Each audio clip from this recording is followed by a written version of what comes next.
नमस्कार, क्या आप सभी सही हैं, स्वस्थ हैं?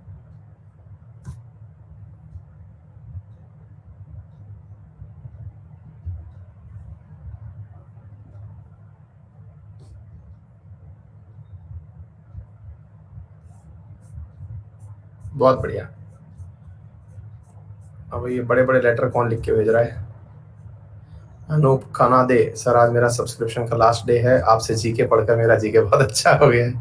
ऐसे आप आते ही सेशन की शुरुआत में ऐसी खबरें सुनाते हो ना, दिल दुखता है यार। आप लोग लास्ट सेशन खत्म करके जा रहे हो यार। चलिए, बहुत सारा प्यार, बहुत सारी आपकी शुभकामनाएं। जीवन में आप खूब तरक्की करें।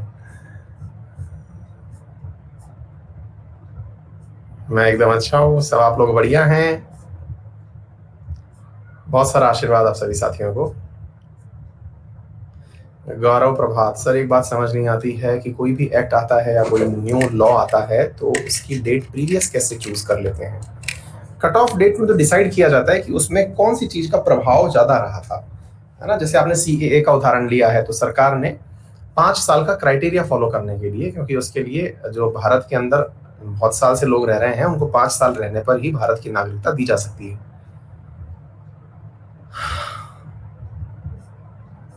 हाँ जी। कमल झा आज बहुत दिनों बाद, नहीं कोमल झा बहुत दिनों बाद लाइव आई हैं, बहुत बढ़िया। हाँ ऋषभ है ना भाई, सही है। चलिए, बहुत ही अच्छी बात है। विकास गुप्ता, बहुत बढ़िया बेटा, शाबाश। चलिए, बहुत ही अच्छी बात है। एक बार डाउट ले लो। हाँ बताओ भाई विश्वनाथ, डाउट ले लेते हैं, हमारा तो क्या है, जो आप कहोगे वो ले लेंगे। एस के सागर, बहुत सारा आशीर्वाद। सर आशीर्वाद दे दो, सब्सक्रिप्शन एंड होने वाला है आपसे पढ़कर। मेरा जी के मस्त हो गया है भैया, बहुत सारा आशीर्वाद। बढ़िया से एग्जाम निकालिए, सफल होकर मिठाई खिलाने आइए।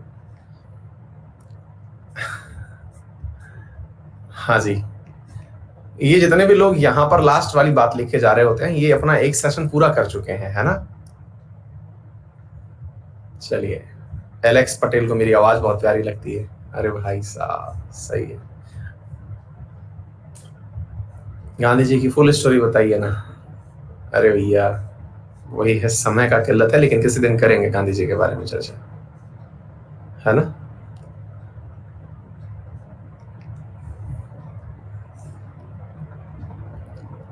चलिए शुरू करें।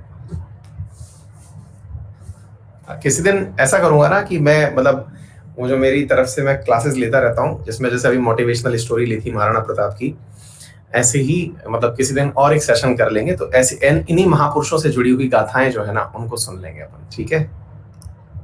हाँ, एक दिन महात्मा गांधी से जुड़ी हुई जो है वो बातें चर्चा करेंगे,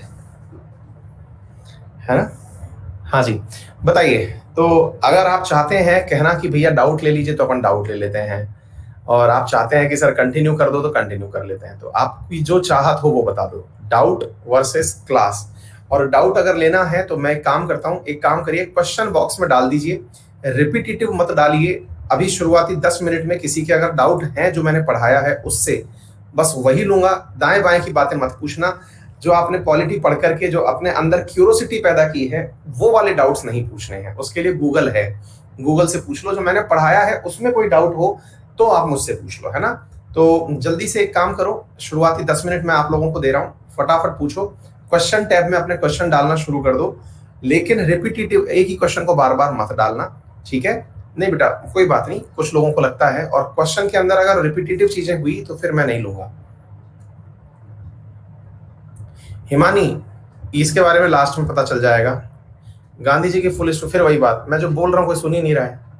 सपना अभी आएगा, सब सब पता चल जाएगा। गुरुजी टाइम मैनेज कैसे कर सकते हैं, वही ये सवाल मेरा पढ़ाया हुआ नहीं है। जूम के लिए पहले बोले थे, पर अभी तक नहीं हुई विकास, जल्दी करेंगे, लेकिन ये फिर पढ़ाई का डाउट नहीं है। मैं वही कह रहा हूँ ना, एग्जीक्यूटिव और लेजिस्लेटिव क्या होता है, प्लीज थोड़ा सा क्लियर कर दीजिए। एग्जीक्यूटिव जो आदेश का पालन करे, लेजिस्लेटिव जो आदेश दे, है ना।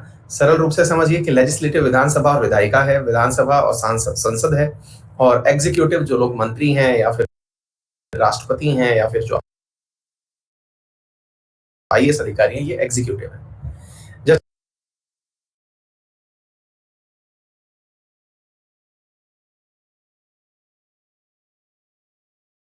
Justiciable, non justiciable, Shweta, justiciable का मतलब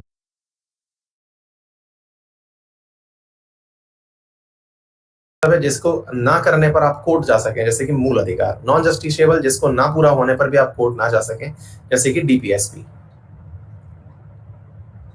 प्रतीक कुमार, आर्टिकल 29-30 के अंदर बेटा एक में प्रबंधन है, एक में स्कूलिंग है। नोट्स कैसे बनाए करंट अफेयर से? सूरज ये सवाल यार फिर वही गलत बात है। हाँ, काउस लेटर बैन होगा तो विशाल लिख रहे हैं काउस लेटर बैन होगा तो मुस्लिम कम्युनिटी तो विरोध करेगी ना सर। अरे भाई क्या गजब बात कर रहे हो, क्यों विरोध करेगी मुस्लिम कम्युनिटी के लिए काउस लेटर? क्यों, मतलब वो है, मतलब उनके लिए क्या जरूरी क्यों है? मतलब गजब बात कर रहे हो यार, कुछ भी। आर्टिकल 21 को अलग से क्यों लिखते हैं दिलीप? अलग से आर्टिकल है तो लिखते हैं बेटा, है ना। जैसे अपन लिखते हैं कि पार्ट्स के अंदर अपन बात करते हैं, पार्ट 9A वगैरह हम बात करते हैं, पार्ट 4A बात करते हैं। एग्जैक्टली कोई भी नया आर्टिकल ऐड करना था तो आप में से कुछ सवाल ये भी पूछे जा सकते हैं कि सर एंड में ऐड क्यों नहीं कर दिया। लेकिन शिक्षा जो है वो जीवन के अधिकार के बराबर ही है, इतनी ही महत्वपूर्ण है, इसलिए जीवन के अधिकार के जस्ट बगल में इसको रखा हुआ है।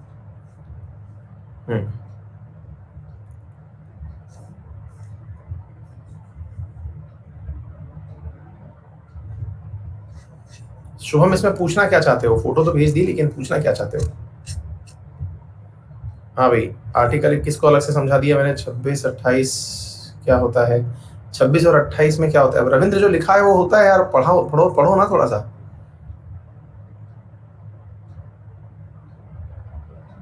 गौरव प्रभात पूछ रहे हैं कि सर आधा बताया आपने, थोड़ा सा रह गया था मेरा आर्टिकल 20 वाला, प्लीज रिपीट करना, मजबूरी है, सॉरी सर। बेटा वो ऐसा नहीं है, उसमें मैं ऐसा कुछ भी नहीं कह रहा हूँ। आर्टिकल 20 के अंदर जो बातें थी जरूरी वो मैंने सारी आपको बता दी थी ना। No post facto, no double, मतलब नो एक्स जियोपार्डी, है ना। तो नो एक्स जियोपार्डी का मतलब हुआ कि नो डबल जियोपार्डी, यानी किसी को एक ही चीज के लिए दो बार वो नहीं दिया जा सकता। और दूसरा नो एक्स पोस्ट फैक्टो, यानी कि जो पहले हो चुका है उसके ऊपर कोई भी सजा नहीं दी जा सकती। दो बार सजा नहीं, और एक बार एक व्यक्ति को जो सजा दे दी गई है वो दोबारा नहीं दी जाएगी और पुरानी डेट से नहीं दी जाएगी। कॉन्स्टिट्यूशन में लिखा है, लेकिन स्टेटरी बॉडी क्या है? स्टेटरी बॉडी है श्रुति, जिसके कानून के द्वारा जिसको बनाया जाता है। जैसे कानून के द्वारा बनाया जाता है, लेट्स से कि सूचना का अधिकार अधिनियम है, उसे कानून के द्वारा बनाया जाता है, तो वो क्या है, मतलब स्टेटरी बॉडी है, ठीक है। अगर कोई महिला की पढ़ाई लिखाई माँ बाप ना बंद कर दी हो तो 15-16 साल में विवाह कर दे, तो इसके विरुद्ध कोई प्रावधान है क्या? ब्रिजेन मालविया, बिल्कुल है भैया, है ना। चाइल्ड मैरिज अब्यूज तो है ही, चाइल्ड मैरिज को रोकने के लिए बहुत सारे लीगल कानून है, फ्रेमवर्क है, बाल विवाह अपराध अधिनियम है। हाँ, मूल अधिकार के तहत इसको डिराइव किया जा सकता है, लेकिन हर चीज मूल अधिकार से आई ये जरूरी नहीं है, क्योंकि हर कोई बाल विवाह नहीं होता है ना।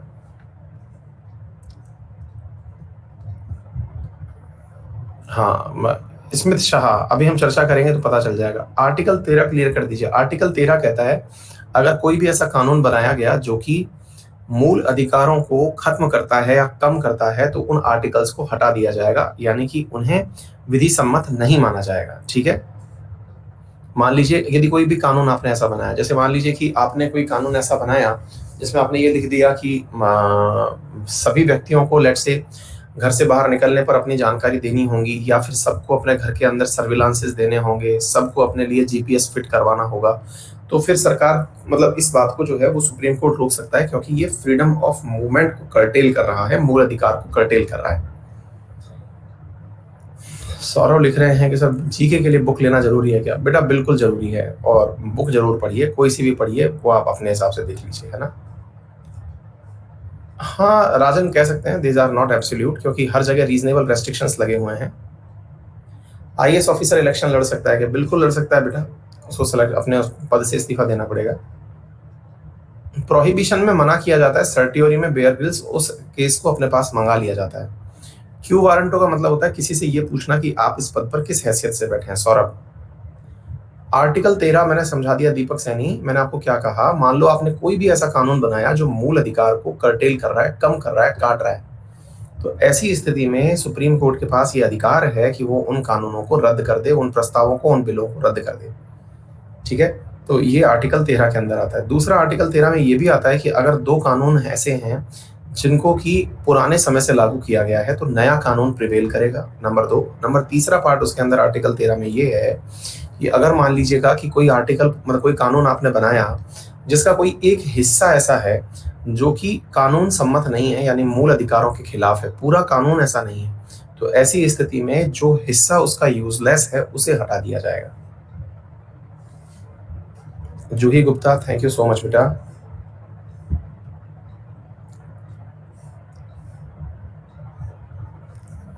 अच्छा, आप यहां तक पहुंच गई, काफी ज्यादा खोजभाल करके आई हो।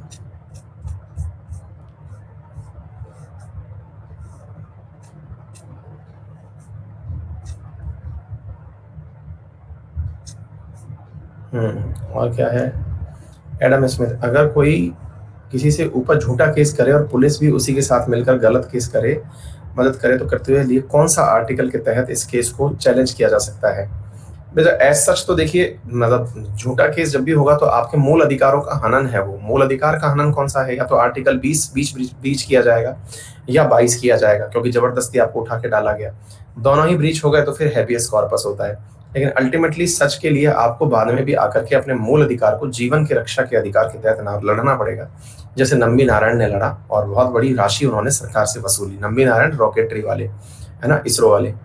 आज एक्चुअली क्या है, मेरी तबीयत बिल्कुल भी सही नहीं है, मुझसे बैठा नहीं जा रहा है, पता नहीं क्या हो रहा है। मतलब हालत पेट में बहुत ज्यादा खराब हो रही है, बहुत देर बैठा रहता हूँ तो पेट में ऐंठन सी आ जाती है ना, तो वो पूरा की पूरा पेट ऐसा जम चुका है, बैठा नहीं जा रहा है। एक्सरसाइज कर चुका हूँ 1 घंटे लगातार।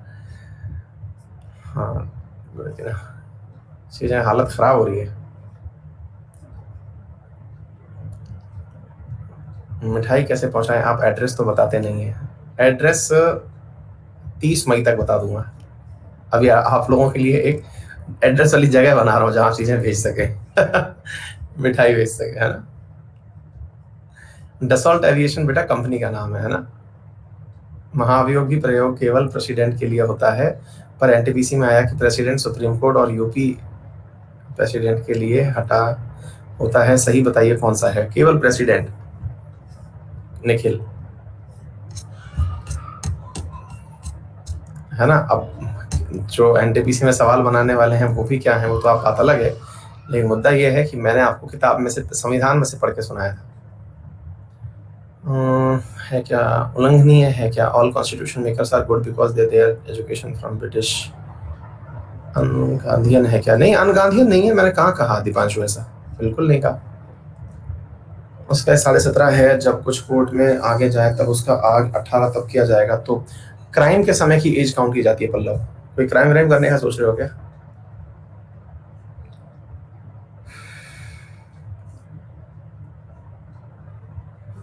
स्टेट अपने लिए इमरजेंसी लगा सकता है क्या? स्टेट इमरजेंसी नहीं होती है, केवल केंद्र ही लगाता है। ठीक है विश्वरंजन, अगर चाइना वेपन बना दिया कोरोना जैसे और सारी दुनिया को खत्म करेगा तो सारे कंट्री क्यों उस पर अटैक नहीं कर देते? बता दीजिए। विश्वरथ, तुम भावनात्मक रूप से सवाल पूछ रहे हो, हालांकि इस सवाल का कोई औचित्य नहीं है। अगर दुनिया ही नहीं बचेगी तो चाइना व्यापार किसके साथ करेगा? ऐसा सब बकवासबाजी होती है ये सब, है ना। चाइना को तभी एग्जिस्ट करना, कोई भी देश अकेला थोड़ी सर्वाइव कर सकता है। आप लोग ही नहीं होंगे दुनिया पे तो व्यापार किसके साथ करोगे? राजस्थानी नहीं बेटा, ऑप्शनल नहीं पढ़ाऊंगा मैं। आईपीसी क्या होती है? शुभम शुक्ला, आईपीसी का मतलब है इंडियन पिनल कोड, जिसके तहत सजा देने का प्रावधान किया जाता है। किसी को सजा कैसे दी जा सकती है, ठीक है।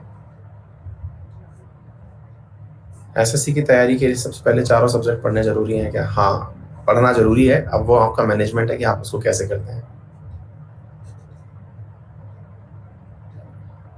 गौरव प्रभात, बहुत बहुत धन्यवाद भैया। चलिए, हो गया भाई, मैंने अधिकांशों के डाउट ले लिए हैं, ठीक है। अधिकांश अब तो क्वेश्चन रिपीट ही कर रहे हैं, है ना। और एक बार थम्स अप कर दीजिए कि शायद, मतलब कोशिश तो की है मैंने लेने की, फिर किसी दिन और ऐसे ही आपके डाउट ले लिए जाएंगे, है ना। ठीक है। आर्टिकल 13 और 32 में क्या अंतर है? बेटा 13 जो है वो कहता है कि मूल अधिकार के विरुद्ध जो भी होगा उसे रद्द कर दिया जाएगा, और 32 कहता है कि मतलब आपको अगर ऐसा लगता है कि आपकी कहीं सुनवाई नहीं होगी तो आप सीधा सुप्रीम कोर्ट में चले जाइए, है ना। ठीक है। 243C जो है बेटा, वो उसको इम्प्लीमेंट करते हुए कानून बना दिया गया, यूं समझिए आप। है ना। आर्टिकल 40 जो है वो तो एक प्रकार से ये समझिए कि लिखा हुआ है कि ऐसा होगा, और 243 सी में उसको बना दिया गया है ना।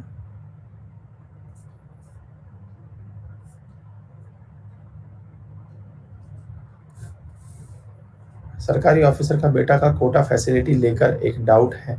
बेटा कितना भी हो, लेकिन ऐसा भारत में कोई प्रावधान नहीं है कि सरकारी ऑफिसर का बेटा जो है वो रिजर्वेशन का लाभ नहीं ले सकता। खूब ले सकता है, चाहे वो आईएएस का बेटा हो, चाहे राष्ट्रपति का बेटा हो, ठीक है, प्रोवाइडेड वो SC ST कैटेगरी में आता हो। ओबीसी में उसे क्रीमी लेयर के तहत बाहर किया जा सकता है। हाँ प्रिया, सब प्रयोग कर चुका हूँ, पर कुछ और ही गड़बड़ है मेरे। एक्चुअली क्या है कि once upon a time food infection हो गया था, उसके बाद डाइजेशन सिस्टम जो है वो काफ़ी ज़्यादा सरेंडर करके रहता है, मतलब पता नहीं कुछ गड़बड़ रहती है।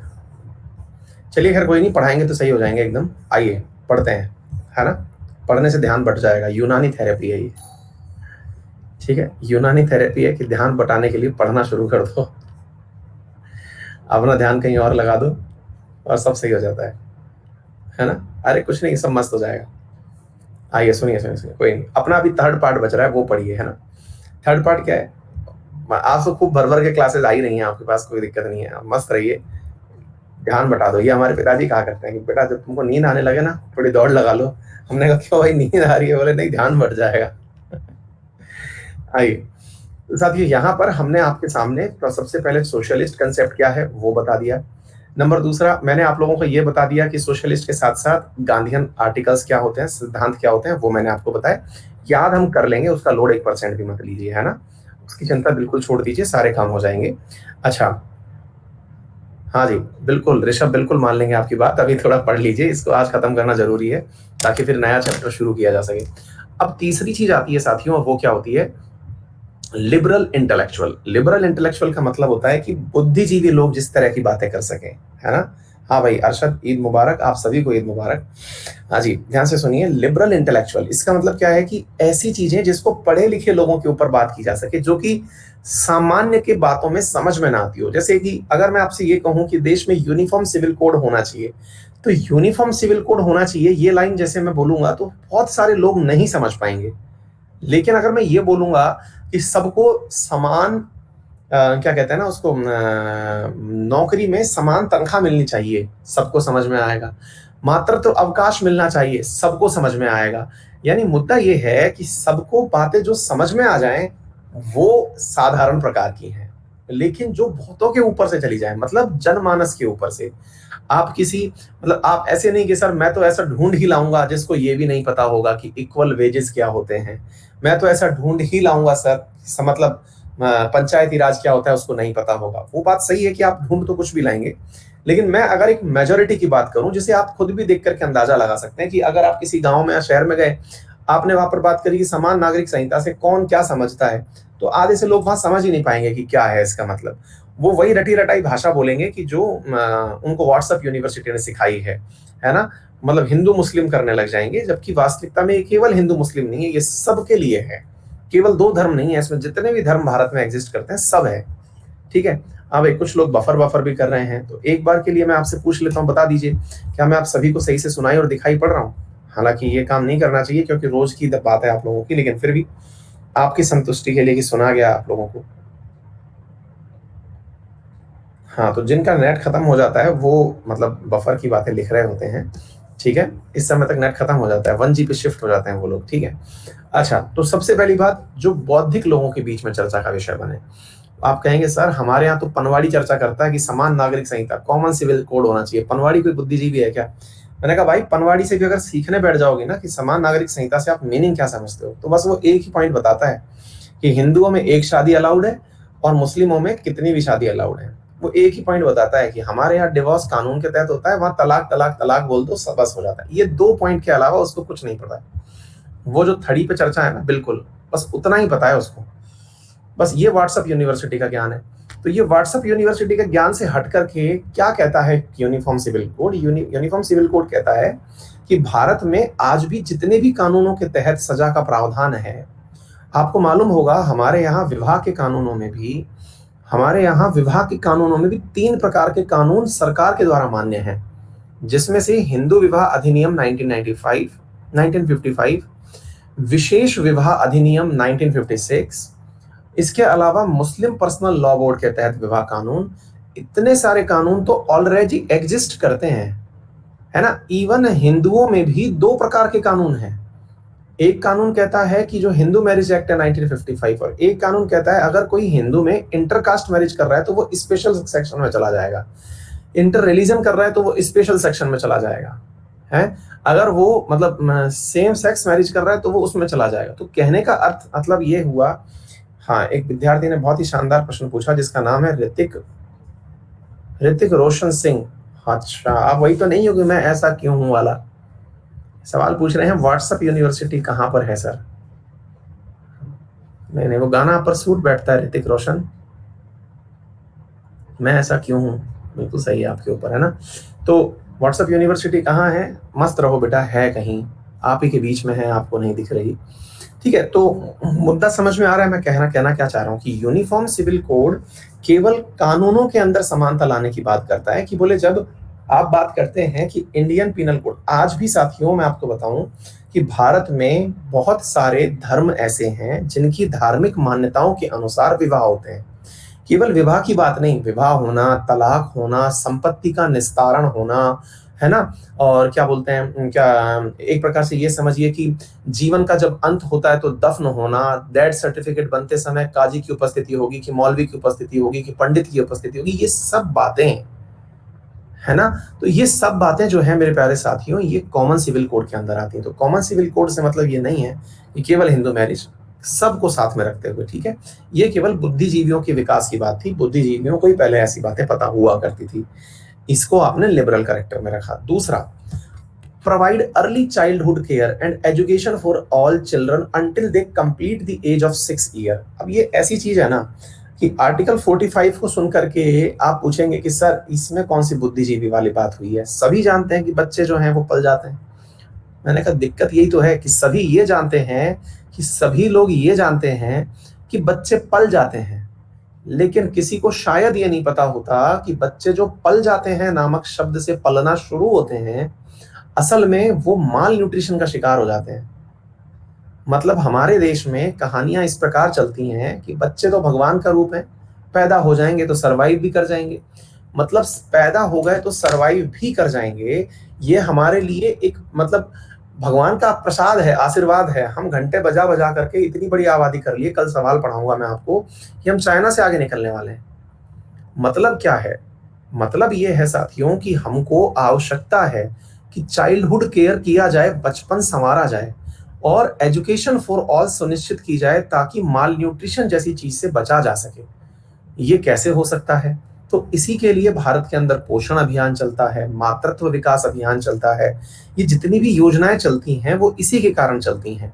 ये अच्छों को समझ में नहीं आता। एक बार मैं ऐसे ही एक बहुत बड़े विजनरी की बातें सुन रहा था, तो उसने कहा कि आपको लगता है कि बच्चों को आंगनवाड़ी में सही से पोषण उपलब्ध करा दिया जाए तो बच्चा जो है वो चाइल्डहुड केयर कर जाएगा। तो आपको पता है, आप लोगों को लगता होगा कि बचपन संवारने से मतलब है कि बच्चा 0 से 6 साल का जब है तो उस स्थिति में उसको सही से पोषण उपलब्ध करा दो, है ना।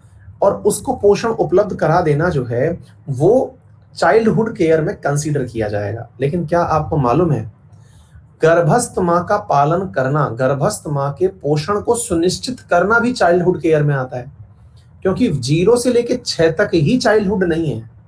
अगर माँ के पेट में से ही बच्चा अगर सुपोषित जन्म लेता है तो उसकी सस्टेनेबिलिटी ज्यादा है। अगर लैक्टेटिंग मदर का अगर बच्चा मिल्क यूज करता है तो उसके अंदर जो स्ट्रेंथ है, इम्यूनिटी है, वो बहुत ज्यादा है। तो ऐसी स्थिति में सरकारों ने मातृत्व पोषण अभियान शुरू किया। अब तक ऐसा लगता था कि बच्चों को खिलाओ, माँ को मत खिलाओ, माँ का तो क्या है। लेकिन फिर ये समझ में आने लगा सरकारों को भी, इसलिए मातृत्व के समय पर ही अब सरकार के द्वारा बहुत सारे प्रोत्साहन दिए जाते हैं। गर्भस्थ माता को एक साधारण सरकारी अस्पताल में आर्थिक लाभ के साथ साथ उनकी एक अच्छी चिकित्सा सुविधा, जिसके माध्यम से वो सरकारी सिस्टम के अंदर इंस्टीट्यूशनलाइज्ड तरीके से डिलीवरी कर सकें, ये सारी बातें की जाती हैं, है ना। तो ये सब चीजें क्या है अल्टीमेटली, ये लिबरल कैरेक्टर है ना। अच्छा, लेकिन यही वो आर्टिकल है जिसमें कि पहले 6 से 14 साल के बच्चों का एजुकेशन मेंशन किया हुआ था कि 6 से 14 साल के बच्चों का एजुकेशन का प्रावधान करेगी सरकार, लेकिन उसे यहां से हटा करके मूल अधिकार में ले जाया गया 86 कॉन्स्टिट्यूशनल अमेंडमेंट 2002 के द्वारा। तो जब वहां ले जाया गया तो ऐसी स्थिति में यहां पर आर्टिकल खुला नहीं छोड़ सकते थे, इसलिए यहां आर्टिकल में 0 से 6 भर दिया गया। आ गई बात समझ में? 0 से 6 तक का जो पार्ट है वो आर्टिकल के अंदर भर दिया गया। ठीक है बेटा, चलिए इसके बाद तीसरा क्या है? इसके बाद है साथियों, organise agriculture and animal husbandry on modern and scientific line. फिर आप पूछेंगे अरे सर ये कौन सी बात है, इसमें कौन सी लिबरल बात है, आपको इसमें क्या लग रहा है कि सर इसमें मतलब बहुत बड़ी चीज है कि मतलब ये बुद्धिजीवियों की बात है? इसमें आपको ऐसे कहाँ फीलिंग आ रही है कि ये बुद्धिजीवियों की बात है? मैंने कहा भाई, आज एक ग्रामीण किसान जो है वो परेशान तब तक है जब तक उसे मॉडर्न एग्रीकल्चर नहीं पता है। जिस दिन उसे एग्रीकल्चर के अंदर जो वैज्ञानिक विद्याएं पता चल गई हैं, तब तो पढ़े पढ़े लिखे लोग बड़े बड़े पैकेज छोड़ करके आजकल एग्रीकल्चर करने आ रहे हैं, क्योंकि हमारे यहाँ पर modern and scientific system, scientific line पर एग्रीकल्चर अगर होने लग जाए ना, तो इंडिया को इंडस्ट्रीज की जरूरत ना पड़े, इतना स्कोप है इंडिया में। समटाइम्स तो मेरे भी ख्याल ऐसा आता है कि एग्रीकल्चर की जानी चाहिए। ये बहुत ही अल्टीमेट चीज है। आप पूछेंगे सर ऐसा कैसे हो सकता है? टेक्नोलॉजी वगैरह कुछ नहीं, जो चल रहा है बस उसको पकड़ लिया जाए। 1000 तरह के विकल्प हैं अगर आप सोचते हैं तो। आप पूछेंगे कहाँ सर, हमारे तो खेती बाड़ी है, अनाज पैदा करते हैं, चल देते हैं। आप सब वो कर रहे हैं जो कि सब कर रहे हैं, बस फर्क इतना है। बोले इसके अंदर क्या ऑप्शंस हो सकते हैं? देखिए हमारे बहुत सारी चीजों में धर्म आड़े आ जाता है। जैसे अगर कोई हिंदू है तो वो सोचेगा कि मैं पोल्ट्री फार्म नहीं लगा सकता, है ना, मैं मुर्गी पालन जो है वो नहीं कर सकता, फिशी कल्चर मैं नहीं कर सकता, झींगा पालन मैं नहीं कर सकता, मशरूम को उत्पादित मैं नहीं कर सकता। लेकिन इसमें इतना स्कोप है, अगर आपने 1 बीघा खेत के अंदर मशरूम लगा लिया ना, तो जो आप 10 बीघा से कमाते हैं वो 1 बीघा खेत से कमा सकते हैं, है ना। लेकिन वही वाली बात है कि हमारे आड़े आ जाती हैं चीजें।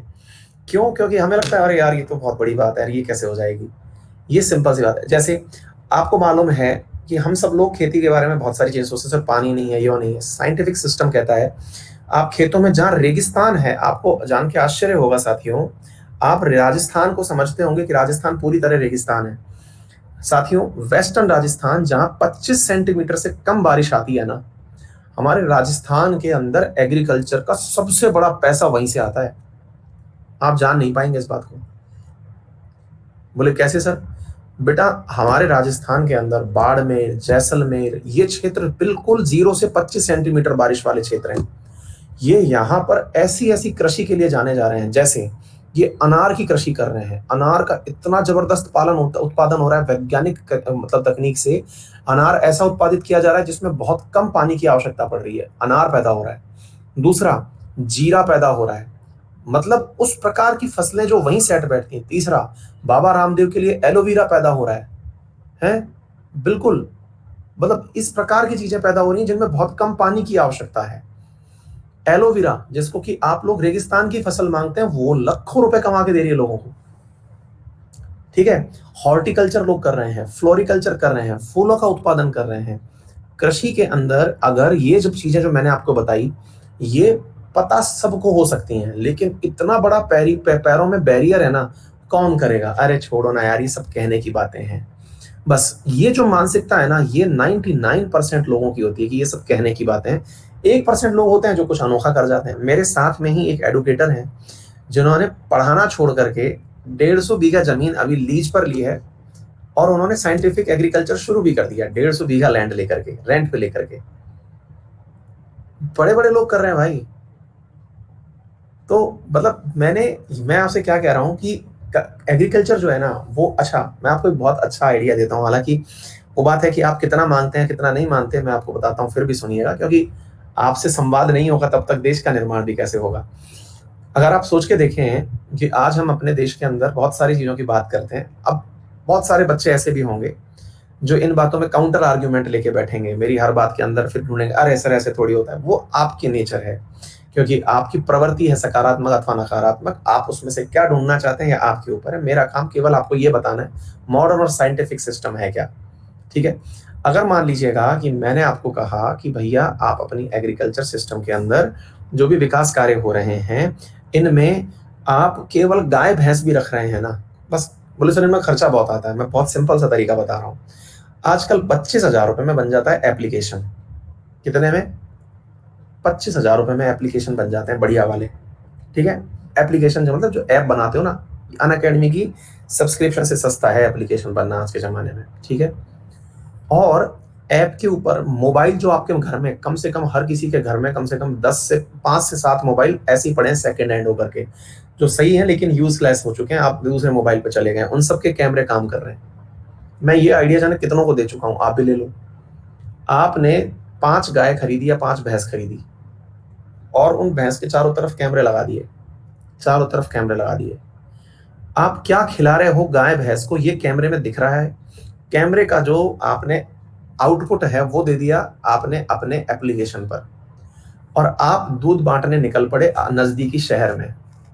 नजदीकी शहर में दूध बांटने निकल पड़े, दूध बेचने गए, बोले सर मेरा दूध जो यहाँ से आएगा गाय और भैंस का, मार्केट में चल रहा है सर 62 रुपए लीटर, 65 रुपए लीटर, मैं 80 रुपए लीटर बेचूंगा।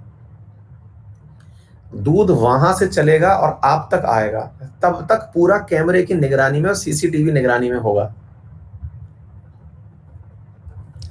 जहां से चलेगा वहां से और जहां तक आएगा वहां तक, ये पूरा सीसीटीवी। और मैं एयर टाइट बोटल्स में पैक करूंगा, अगर उसके ऊपर से अगर पैकिंग कहीं से भी खुल गई, आप उस दिन का दूध फ्री में ले लेना। बोटलिंग, बोटलिंग सबसे सस्ता काम है। गाय भैंस के आगे सीसीटीवी की सर देखिए मैं खिलाता क्या हूं ये आपको पता रहेगा। भाई मैं शहर में तो गाय भैंस पाल नहीं सकता, मेरे गांव में गाय भैंस है।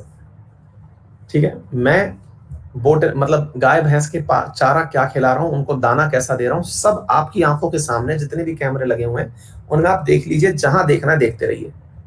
अब आप मुझे ये बताइए, इस आइडिया को सुन के ही इस आइडिया को सुनते ही आपके दिल में गूज बम्स आने लग गए कि यार ऐसा हो सकता है कि बिल्कुल, क्योंकि पैसे वाले लोग जो है ना वो प्योरिटी के लिए पागल हैं।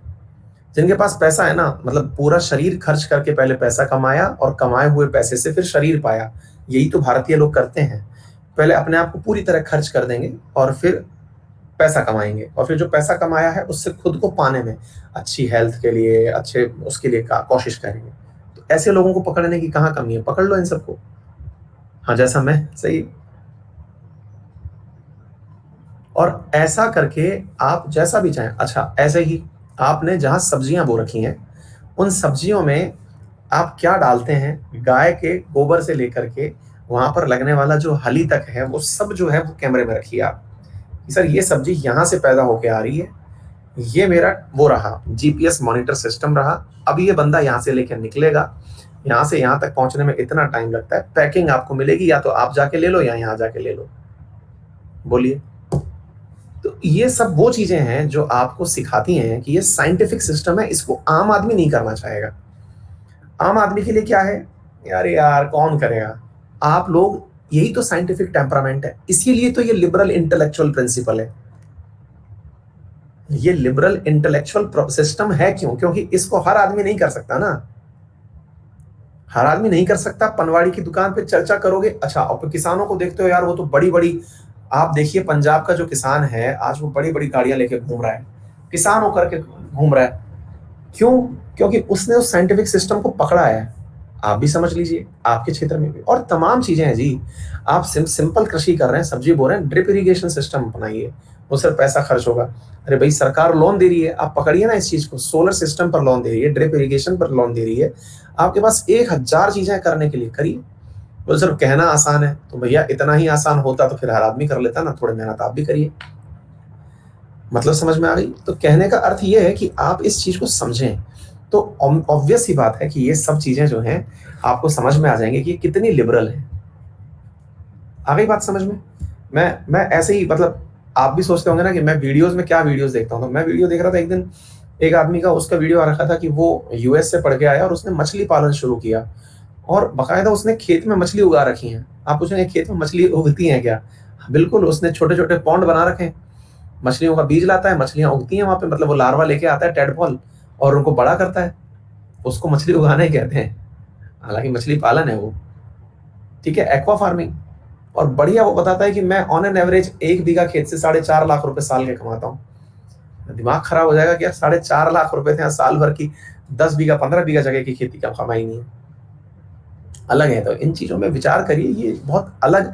भारत जो है ना वो कन्वेंशनल सिस्टम पर चल रहा है, लेकिन जिस दिन आपके जेब में रोकड़ा होगा उस दिन सिस्टम सब बदल जाते हैं, लोग आपके रास्ते पर चलने लगते हैं। एनीवे, तो उम्मीद है कि आप लोगों ने ये बात समझ ली होगी। अच्छा, अब environmental, to protect and improve the environment and safeguard forest and wildlife. भाई अगर मैं आपसे कहूं कि शेर बचाना चाहिए, शेर बचाना चाहिए, तो आप में से बहुत सारे लोग कहेंगे इंसान तो बच नहीं रहा, शेर बचाना चाहिए। ऑब्वियस ही बात है, तर्क तो तुरंत आएगा। और भाई ये ऐसा तर्क है जिसको सुनते ही ऐसी फीलिंग आती है कि हाँ सर क्या बातें कर रहे हो, शेर क्यों बचाऊं मैं, खुद तो बच नहीं रहा मैं। तो मैंने कहा हाँ यार बात तो सही है तुम्हारी भी, तुमको भी तुम्हारा जीवन संकट में है, तो शेर क्यों बचाएं, टाइगर क्यों बचाएं। और सरकार सर इतना पैसा टाइगर पे खर्च कर रही है। अगेन ये बात आम आदमी को तो समझ में नहीं आई ना। गलती से अगर कहीं पर,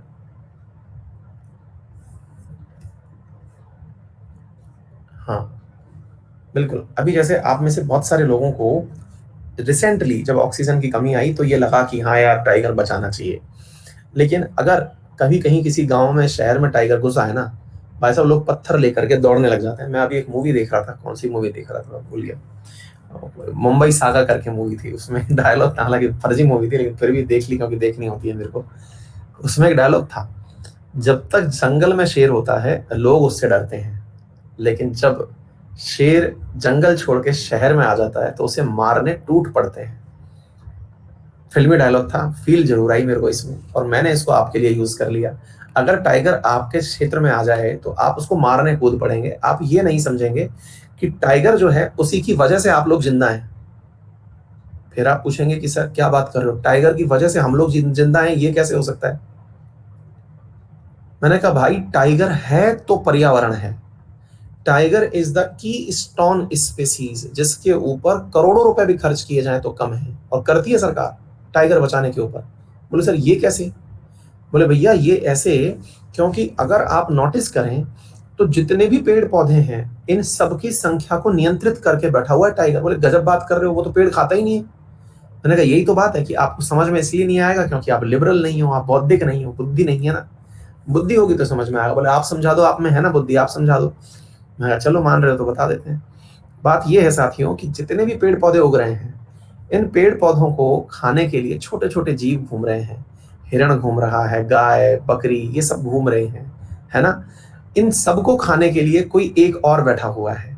अगर वो मर जाए, अच्छा चलो और छोटे लेवल पर लेके चलते हैं, छोटे छोटे लेवल पर अगर आप देखें तो खरगोश है, छोटी बिल्लियां हैं, चुईयाएं हैं, ये भी कुछ ना कुछ खाने लग रही हैं। मतलब एक प्रॉपर चेन है, जिसको एक खा रहा है दूसरा उसको खा रहा है, तीसरा उसको खा रहा है। टाइगर वो प्रजाति है जिसको कोई नहीं खाता है। टाइगर मरता है तो सड़ता ही है क्योंकि उसको सबका पाप लगता है कि तूने सबको खाया।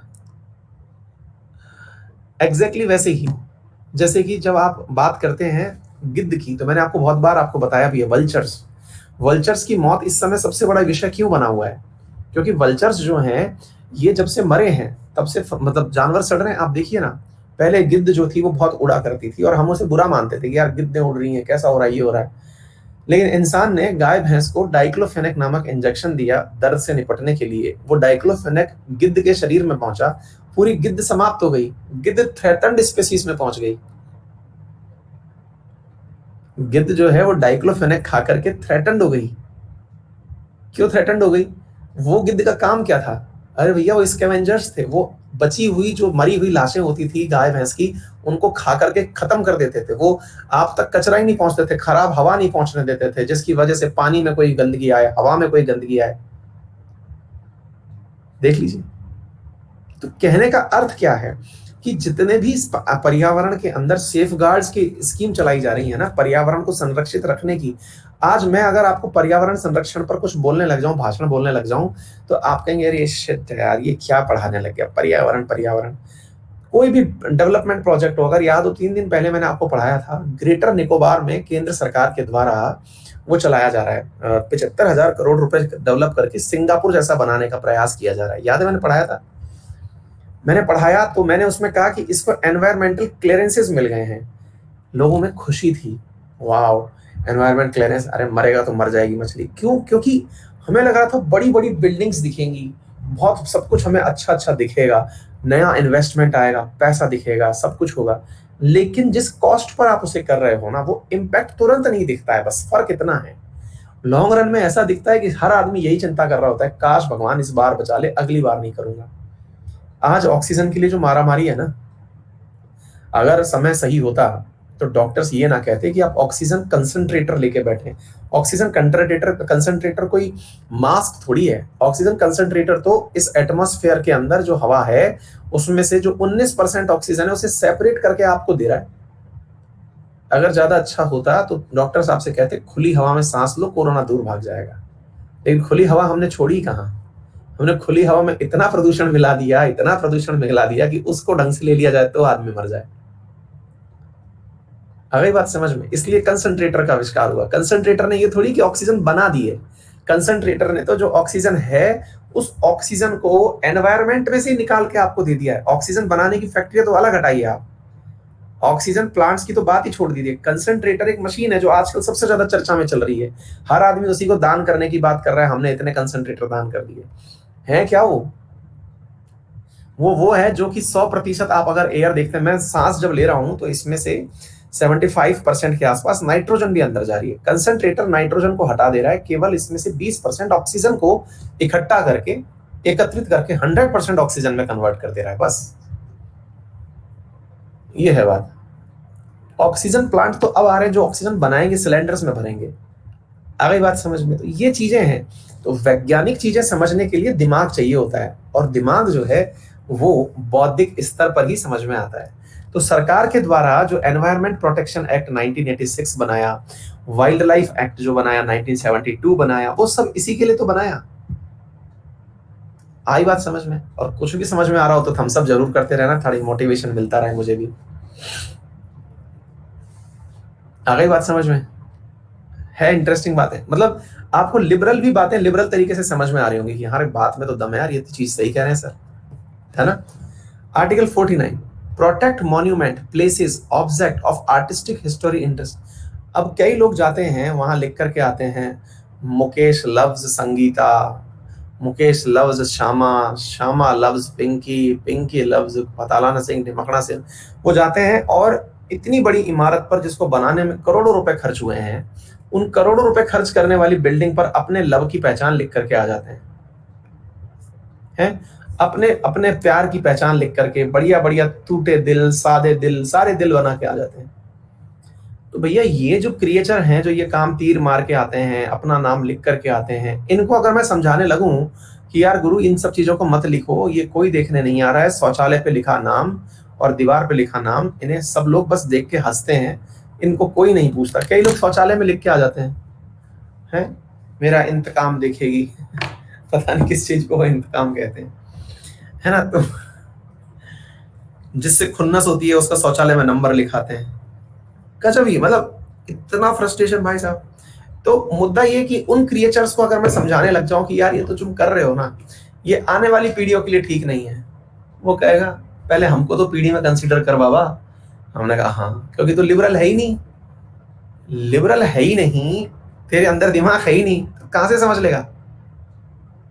भाई एक बात बताओ, अगर मैं किसी को ये प्रवचन दे दूं, है ना, अगर मैं किसी को ये प्रवचन दे दूं कि यार भैया ये दीवार पे मत लिखो, अब वो अड़ गया, क्यों नहीं लिखूं?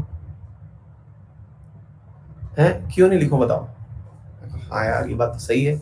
अब मैं तेरे को अगर समझाने बताऊं, हाँ पढ़े लिखों को समझा सकता हूं, जो मेरी क्लास में दो चार हैं, समझने का वो प्रयास करेंगे तो आ जाएंगे समझ में। क्या ऐसा? सर देखिए, अगर मैं आपको कहता हूं कि मेरे पुरातन काल में मेरे जो बुजुर्ग थे या पूरे पूर्वज थे, उन्होंने क्या उपलब्धियां हासिल की, अगर उन उपलब्धियों को मैं याद कर लेता हूं ना, तो मुझे लगता है कि मैं बड़ा तुच्छ प्राणी हूं। हिंदुस्तान का आत्मसम्मान, ग्लोरी तब तक खोई हुई थी जब तक सिंधु घाटी सभ्यता खोजी नहीं गई थी। किसी को पता हो तो बता दो, सिंधु घाटी सभ्यता का पहला अवशेष कब खोजा गया था?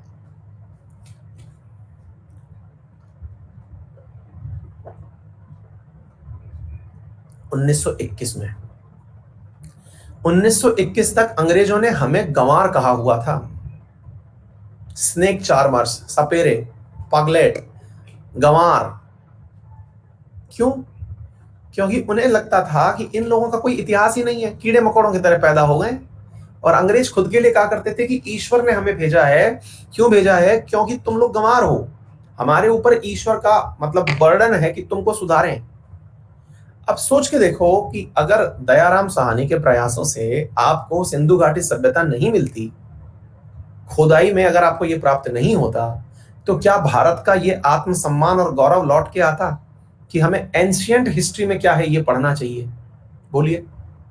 अगर आपको यही याद रहता जो समकक्ष चल रहा है, जब आप देखते हैं सिंधु घाटी सभ्यता, तो आपको फील आती है यार उस समय के लोग भी सोच के देखो, आज से 2500 साल पहले भी लोग जो थे वो पक्के मकानों में रहते थे, प्रॉपर ड्रेनेज सिस्टम हुआ करता था, पीने के पानी की जगह अलग होती थी, राजा के घर अलग होते थे, सब चीजें, राजा, प्रजा, जनता, सब कुछ अलग होता था। अब आप सोच के देखिए, जब ये सुनते हैं ना तो फीलिंग आती है यार भाई साहब ये है चीज। तो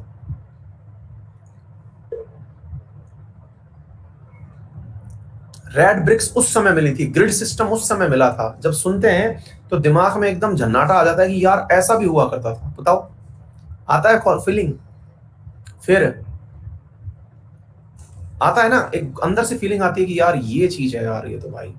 फिर आप लोग ये चीज देखते हैं,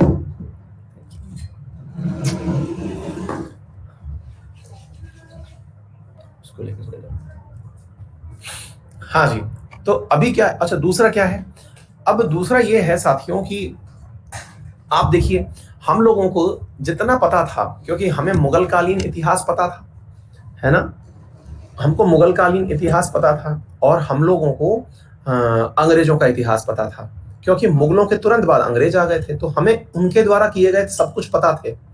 हमें अंग्रेजों के द्वारा बनाए गए मुगलों के द्वारा बनाए गए मॉन्यूमेंट्स, लाल किले, ये क्या कहते हैं, लाल किला, ताजमहल, कुतुब मीनार, ये सब पता थे। लेकिन हमें ये नहीं पता था कि कभी नालंदा यूनिवर्सिटी भी हुआ करती थी, है। हमें ये नहीं पता था कि ग्रेट अशोका कोई राजा हुआ करता था। हमें मौर्यंस का इतिहास ही नहीं पता था। हमें ये नहीं पता था कि हम कहां तक थे। तो अब सोच कर देखिए, हाँ, महाराज विक्रमशिला यूनिवर्सिटी, ये सब, तो ये सब चीजें जब आई तो ये कैसे आई? उन बुद्धिजीवियों की वजह से जिन्हें लोग पागल समझते थे, जमीन खोदता रहता है बस।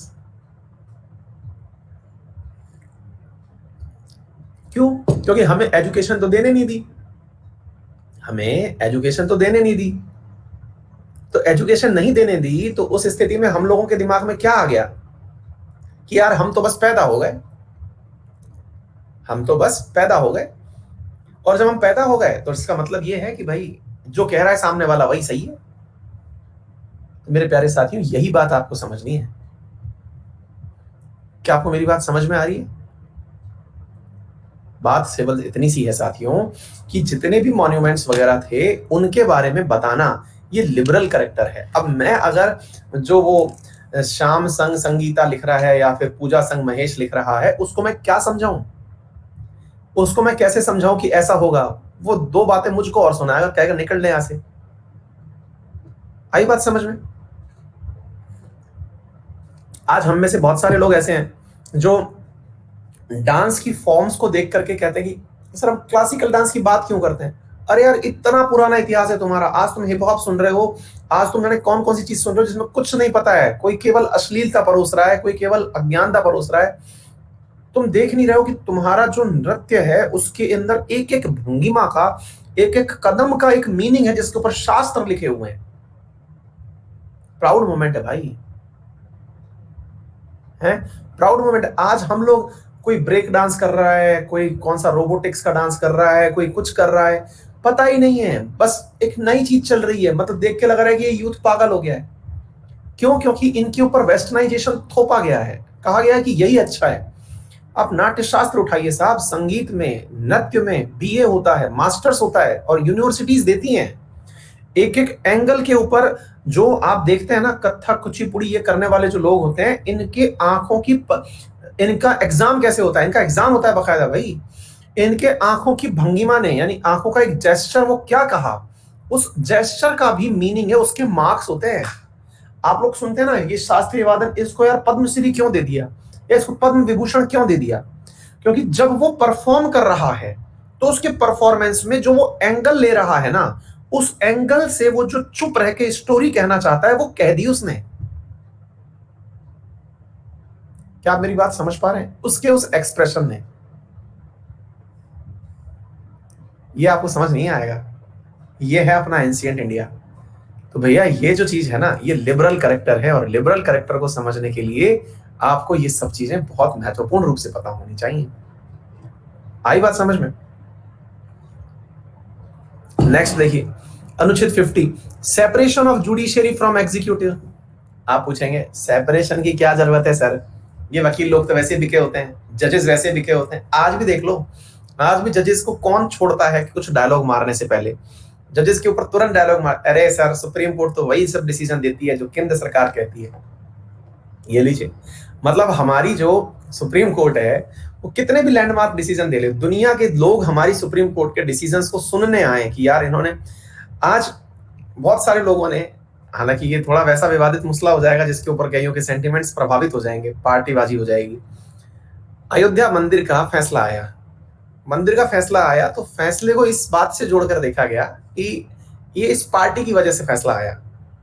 कोई ये नहीं देख रहा था कि इस मुद्दे के ऊपर 28 साल से, 28-20 साल से तो लगभग सीधा सीधा केस चला है, एक एक पहलू के ऊपर लाखों पेज की तो डॉक्यूमेंट्री बनी है, हर चीज का और हर पक्षकार का पक्ष सुना गया है।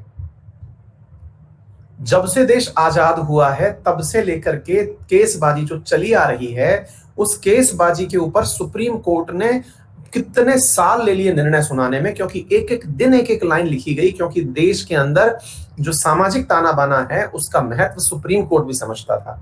लेकिन कहने वालों ने जो सुप्रीम कोर्ट की इतनी 50-60 साल की मेहनत थी, इसके ऊपर 1 मिनट में किसी एक पार्टी से उसे जोड़ करके खत्म कर दिया। इसका शासन था ना, इसलिए यह डिसीजन आया। लाखों पेज लिखे। आपको क्या लगता है भाई, ये छोटे अपला झपला जैसे जो गुंडे होते हैं, इन पर 10-10 हजार पेज का डॉक्यूमेंट तैयार हो जाता है, 10-10 हजार पेज का। आ रही है बात समझ में? हमें लगता है कि नहीं नहीं, किसी पार्टी, क्योंकि हम में से क्या है कि हमारे अंदर वो लिबरल करेक्टर ही नहीं है ना, जो उसके पीछे की लगी हुई 50 साल की मेहनत को समझे। हमारे लिए बहुत आसान है, क्योंकि जनता 99% को भीड़ में बदलना बहुत आसान है, क्योंकि वो कन्विंस हो सकती है। लेकिन 1% लोग हैं जो इस देश में लिबरल है, और वही वास्तविकता में देश चला भी रहे हैं। बौद्धिक लोग जिन्हें आप कहते हैं, वही लोग चला भी रहे हैं। आप लोगों को लगता कि यदि ये डिसीजन गलत था सुप्रीम कोर्ट का, तो देश में जो लोग पक्षकार थे ना, जो पक्ष रख रहे थे अपना सुप्रीम कोर्ट में, कौन नहीं था उसमें? कौन से समुदाय का, कौन से व्यक्ति का, कौन सी पार्टी का? मतलब देश की सर्वोच्च पार्टी के नेता तो यहां वकील थे, सबसे पुरानी पार्टी के नेता तो यहां वकील थे। देश के अंदर सबकी पैरवी करने वाला जो मतलब संगठन है, वो यहां पर अपना वकील लेके खड़ा था, संघ बन के खड़ा था। जब ये सब चीजें हो रही थी, तब ये पार्टी के वकील ने तो ये तक बोला था कि अभी ये डिसीजन ना दें, क्योंकि उसे पता चल गया था कि ये हार रहा है। हाँ, आप लिख सकते हैं, मैं नहीं बोल सकता ये सब पॉलिटिकल बातें। उसने ये कहा अभी ये डिसीजन ना दें, क्योंकि इसकी वजह से चुनाव प्रभावित हो जाएंगे। मतलब आपको डिबेट के दौरान ही पता चल रहा था कि आप हार रहे हो। और फिर इसको किसी पार्टी के सिर पर डाल दिया जाता है। अरे भाई, पार्टी के सिर पर नहीं है, चीजें जो हैं वो सुप्रीम कोर्ट की कितने दिन की मेहनत है। माना कि सुप्रीम कोर्ट में 1000 चीजें गलत होंगी, लेकिन आप ऐसे नहीं कर सकते ना, जुडिशियरी को सीधा आपने एग्जीक्यूटिव के नीचे डाल दिया कि ये तो वही क्या करते हैं जो वहां से चला रहा है। ऐसे कैसे हो सकता है यार? ऐसे नहीं हो सकता ना। कुछ लोग यहाँ पे जाते जाते मुझे भी कोई ना कोई भक्त या फिर विरोधी डायलॉग दे जाएंगे, उससे मुझे भी फर्क नहीं पड़ेगा। लेकिन मुद्दा क्या है कि जो चीज है वो आपको समझनी चाहिए, क्योंकि जुडिशियरी एग्जीक्यूटिव से सेपरेट है, और जुडिशियरी ने अपना स्वतंत्र अस्तित्व बनाने का खूब मेहनत की है।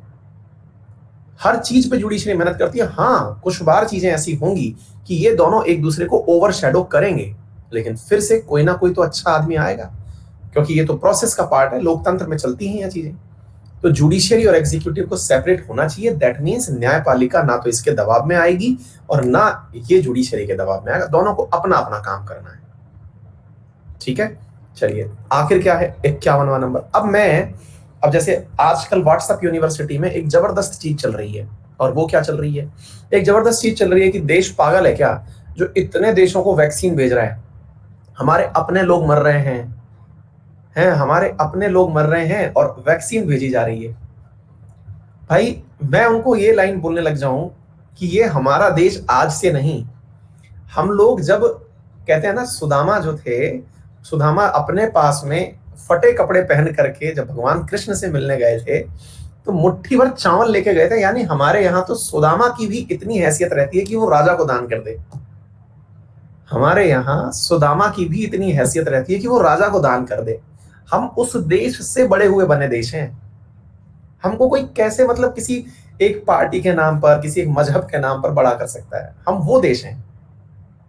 और ऐसा ही है, हमने अमेरिका के संकट के समय उसको दवाइयां दी, और जो सीन चल रहे थे उसमें हमने आर्टिकल 51 को फॉलो किया, क्योंकि हम लोग इंटरनेशनल लॉज, ट्रीटी, ऑब्लिगेशंस, इनका हम रेस्पेक्ट करते हैं। क्योंकि हमारे यहाँ लिखा हुआ है कि foster respect for international law, treaty and obligation. बोले मतलब क्या होता है सर? हमें तो पता ही नहीं है। बोले मतलब क्या होता है? आपके मोदी जी यात्रा पर गए बांग्लादेश, वहां वादा कराए कि आपको हम 1 करोड़ डोजेस भेजेंगे। ये आपका वादा था, because you have your obligations. आप वादा कराए, अब वादा कराए तो निभाना भी है। यही है इंटरनेशनल रिलेशंस के अंदर obligation, you have to follow that much. लेकिन हमें समझ में नहीं आएगा। आपने जब परिस्थितियां सामान्य थी, जिस समय देश के अंदर किसी को वैक्सीन के लिए कहा जा रहा था, कोई वैक्सीन नहीं लगवा रहा था। आप ही देख लीजिए, आप अपने पेरेंट्स को मना नहीं पाए वैक्सीन के लिए। आप अपनी क्लास में से ऐसे बहुत सारे विद्यार्थी हैं जिनके पेरेंट्स ने वैक्सीन नहीं लगवाई। आज जब संकट आया, जब ये लगा कि यार वैक्सीन से ही बच सकते हैं,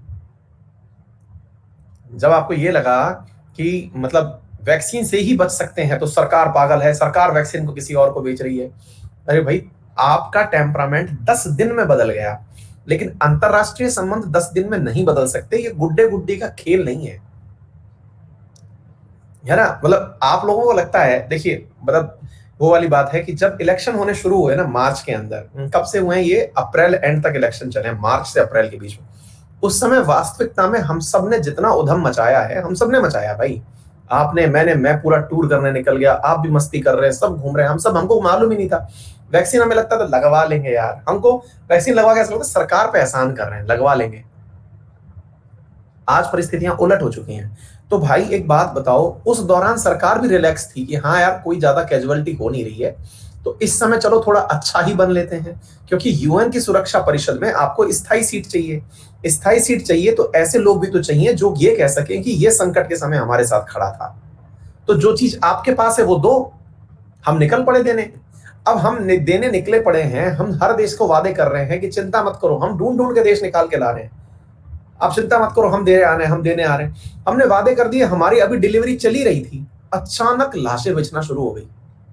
अचानक लाशें बिछना शुरू हो गई और भाई साहब समझ में नहीं आ रहा कि ये हो क्या रहा है। एकदम पैनिक सिचुएशन। नो डाउट कि वो पैनिक सिचुएशन ऐसी थी जिस समय हमें सबसे पहले अपने हितों की रखवाली करनी चाहिए थी। बट अगेन मैं फिर यही कहूंगा आपसे, ये आड़े आ जाती हैं चीजें। जिस प्रकार सरकार आपकी हालत बिगड़ी हुई हालत में भी, कोई भी सरकार, जब मनमोहन सिंह सरकार थी, कितनी भी गरीबी आई, मनरेगा की वो नहीं रोकी कि भाई उसको वो मिलेगा, किसान, उसको मजदूर को उसका धन मिलेगा। सरकारों का काम है साथियों कि वो आपकी सुविधाएं बंद करके दूसरी सुविधाएं नहीं देती। जो चल रही है वो चलती रहेंगी। आज हम सरकार के ब्लेम वाले मोड पर बैठे रहते हैं एनी टाइम। मैं खुद बहुत बड़ा क्रिटिक हूं, आपने मुझे मल्टीपल टाइम सुना है, मैं बहुत ज्यादा क्रिटिसिज्म करता हूं। लेकिन जब मैं ये आर्टिकल पढ़ाता हूं, क्रिटिसिज्म बंद कर देता हूं, क्योंकि मैं फिर एक टीचर के रूप में पढ़ाता हूं। मैं खूब क्रिटिसिज्म करता हूं। मैंने मतलब जितना सरकार के खिलाफ शायद बोला है, मैं बहुत बच्चे तो जानते ही हैं, इसमें कोई बताने की बात नहीं है। लेकिन मुद्दे को पकड़िए आप। मुद्दा यह है कि कोई भी सरकार अपने लोगों को मरता हुआ नहीं छोड़ सकती। और सरकार के खजाने में आपने ऐसा कोई धन रखकर नहीं दिया, वो सारा धन आपके टैक्स से जाता है।